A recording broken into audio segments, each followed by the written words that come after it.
Sabine Pacora est une jeune comédienne, elle a de l'énergie à revendre, une présence à l'écran, un atout dont elle a usé toute petite depuis son quartier natal ivoirien de la zone 4 à Abidjan.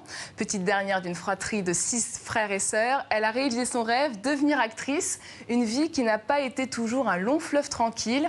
Avant de l'entendre, regardez quelques extraits de ses rôles joués au cinéma. Non, parce qu'en fait, moi, je cherche gracieuse. Je vous dis que gracieuse, c'est moi. Pardonnez-moi, vous êtes sûr que c'est vous, gracieuse? Je suis sûre que gracieuse, c'est moi. Maintenant, je crois que Magali aussi, elle s'appelle gracieuse. Oh, pardon, madame. J'ai dû me tromper. Non, c'est là. Entre.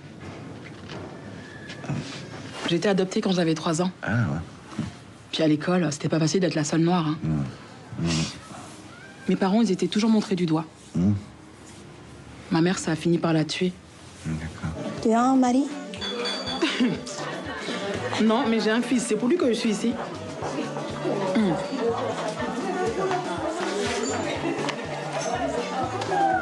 C'est mon Théodore. Maman qui le garde en attendant qu'il puisse le faire venir. Il est beau. Ah, comment? Joli garçon, c'est mon roi même, mon président.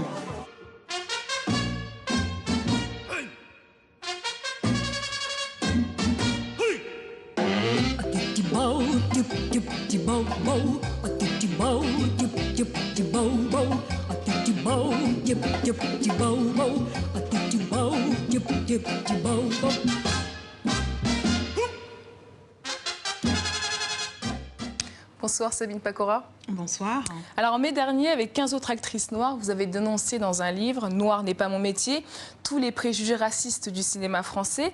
Une action qui a vachement marqué ici en France. Qu'est-ce que ça a représenté pour vous, cet élan collectif autour d'un sujet encore trop tabou?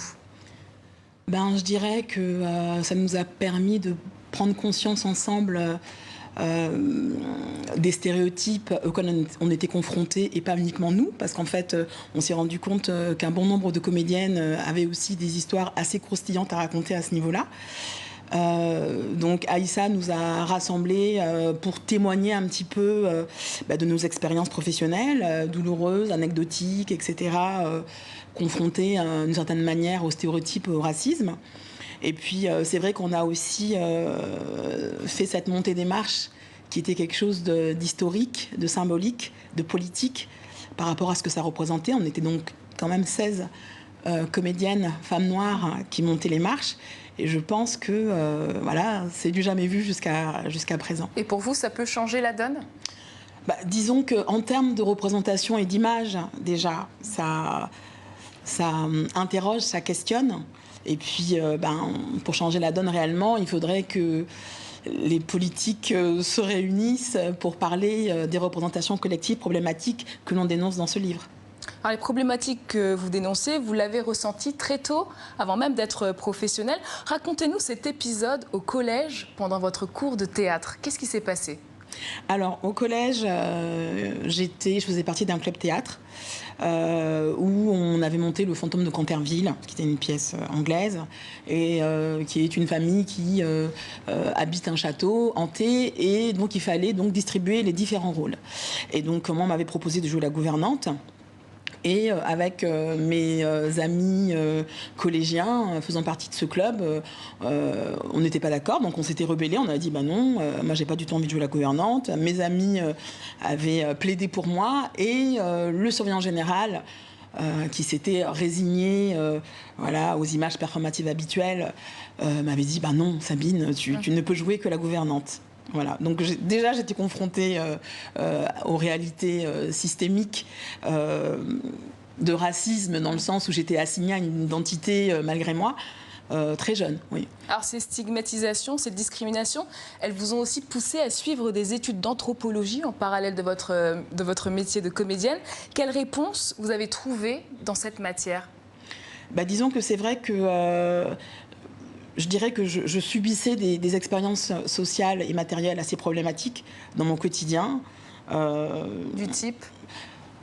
Je sais pas, tu rentres dans une boulangerie, tu as la boulangère qui te regarde de façon pas bienveillante. Tu vas dans un café, je m'étais fait opérer du genou, mon genou est sur le côté, le serveur ne trouve rien d'autre à me dire qu'à me gueuler dessus. Enfin bon, et quand j'en parlais autour de moi avec des amis, j'avais l'impression d'être incomprise.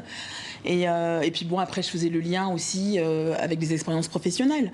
Quand je suis arrivée à Paris pour devenir comédienne, tous les boulots auxquels je me présentais, en fait, je recevais que des expériences négatives. Et ces études, qu'est-ce qu'elles vous ont permis de mieux comprendre? Oui. Alors ces études m'ont permis en fait de prendre conscience que ce n'était pas moi le problème dans cette société, mais qu'il y avait effectivement des réalités systémiques mises en place par cette société qui faisaient en sorte que certaines vies étaient fructifiées, validées, et d'autres, eh ben, c'était un peu plus compliqué.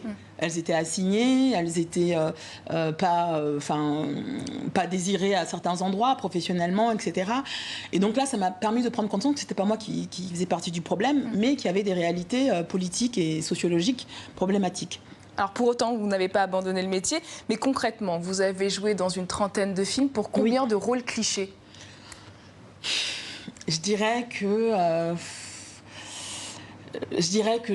j'ai dû avoir peut-être 3 ou 4 rôles non clichés en tout.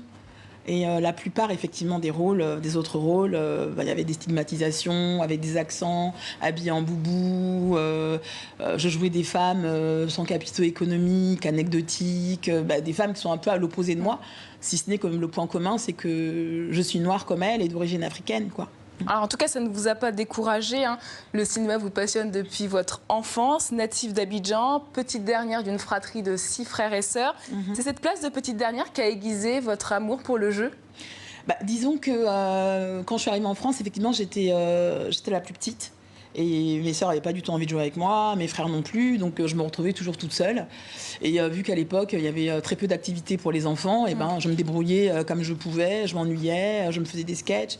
Et du coup, je passais bon nombre de temps à me faire des sketchs devant la glace, avec des serviettes que je me mettais, des coiffures, etc.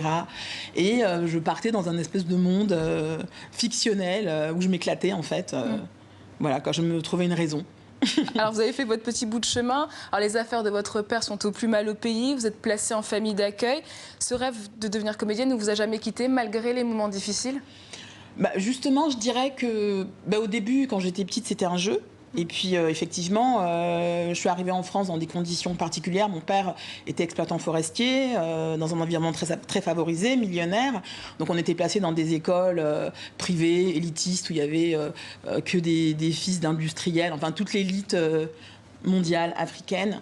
Et entre-temps, effectivement, la France a cassé le prix du marché du bois et du cacao, ce qui fait que mon père est tombé en faillite. Et donc, il avait 6 enfants qui étaient placés dans des écoles privées. Et donc, il n'a rien trouvé d'autre à faire que de nous abandonner, on va dire. Bon, voilà. Et j'ai donc été pris en charge par l'aide sociale à l'enfance, placée en famille d'accueil et ensuite en foyer. Et c'est vrai qu'en fait, déjà, lorsque j'étais dans cet établissement privé et que justement il y avait un tabou parce qu'on avait déjà connu un déclassement social et économique, parce qu'on était au milieu que d'enfants riches, etc. Donc il y avait un très fort tabou par rapport à notre condition économique. Et je trouvais qu'effectivement, les films, qui étaient une des rares activités qu'on pouvait partager avec l'ensemble des autres élèves, je trouvais que dans les films, il y avait tout un non-dit, il y avait des sous-textes qui pouvaient s'exprimer. Et vu que ma parole était un peu muselée, il y avait vraiment quelque chose qui m'intéressait au niveau du cinéma, au niveau de la magie du cinéma, du texte, du sous-texte, de l'image. Est-ce que ça vous a permis de reconnecter aussi avec la Côte d'Ivoire? Est-ce que vous y êtes retournée depuis? Alors, je suis retournée à la Côte d'Ivoire, en fait, parce que, par rapport à mon histoire, j'avais quand même un certain rejet de l'Afrique, de ce qui m'était arrivé, etc. Moi, je suis arrivée en France à l'âge de 4 ans et j'ai vécu que dans un environnement de personnes blanches. Les relations avec ma famille étaient assez compliquées. Heureusement, j'avais ma fratrie autour de moi, mes sœurs surtout, parce que mes frères étaient ailleurs. Et disons que effectivement, lorsque j'ai commencé à m'orienter vers des cours de théâtre, conservatoire, école, on m'a assigné toujours une identité exotique, africaine, autre, et on me renvoyait toujours une image de l'autre. Et petit à petit, ça m'a quand même interpellée Et j'ai eu envie, cette assignation permanente m'a interpellée, m'a donné envie de savoir ce que c'était que cette fameuse Afrique. Et vous avez des envies de travailler sur le continent ? Oui, enfin moi j'ai surtout... disons que c'est compliqué parce que voilà, c'est aussi l'exil. C'est ça, expérimenter l'exil, c'est-à-dire qu'on devient quelqu'un d'autre. Moi, au jour d'aujourd'hui, je me définis comme une Française d'origine africaine, je dirais plutôt une Afropéenne. Alors effectivement, j'ai des liens très forts, j'ai des liens affectifs et des liens douloureux, des liens compliqués avec mon pays d'origine. Maintenant, ce que je trouve très intéressant, c'est qu'il y a pas mal de choses qui émergent de l'Afrique, qui devient aussi un endroit avant-gardiste du point de vue économique, du point de vue culturel, du point de vue... et moi, je suis extrêmement touchée par ça. Moi, j'ai surtout envie de travailler aujourd'hui, parce que je travaille sur des scénarios. Le fait d'écrire des témoignages m'a donné envie de travailler sur des scénarios. Alors, je vous laisse poser la... Ah non, je vous en prie. Alors, en ce moment, vous êtes du coup en train d'écrire un spectacle qui sera assez autobiographique. Oui. C'est quoi la difficulté d'écrire quand on interprète le plus souvent ? Je dirais que déjà, moi, c'est un exercice que j'avais jamais vraiment fait. J'ai écrit dans le cadre de mes études de sociologie, dans le cadre de mon master, mais c'est pas pareil de se livrer, c'est pas pareil de parler de soi et aussi de parler de certains traumatismes et puis surtout de ce récit autobiographique, d'en faire quelque chose d'artistique. Enfin voilà, c'est difficile de parler de soi et de cette intimité, je dirais. Merci beaucoup, on sera au rendez-vous. Merci Sabine Pacora, merci à vous d'être venue sur le plateau de TV5. Merci.